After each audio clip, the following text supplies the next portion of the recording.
وزارت تندرستی تاجیکستان بعد قریب یک ماه انکار ثبت حالتهای نو کرونا ویروس اینک 2 روز باز پای هم درباره ثبت حالت نو گرفتار شوی شهروندان به کرونا ویروس خبر میدهد.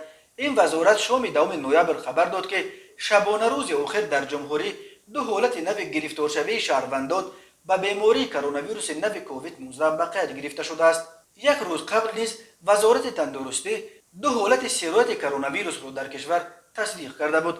بنا به آمار رسمی وزارت از آغاز پاندمی تا شام 10 نوامبر در کشور 17090 نفر گرفتاران سرایت کرونا ویروس نو کووید 19 به قید گرفته شده.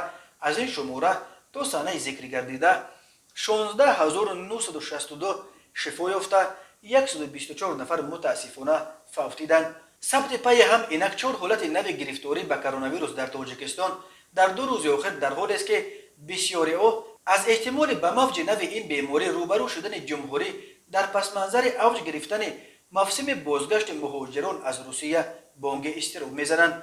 روسیه حالا با حدود 40,000 حالت گرفتاری به کرونا ویروس و مرگ تا 1200 نفر در یک روز از این بیماری به یک منبع بزرگ پاندمی در جهان تبدیل یافته است. روز 10 نوامبر در روسیه باز 38000 حالت نو سرایت کرونا ویروس و مرگ 1239 نفر از این ویروس ثبت شده است.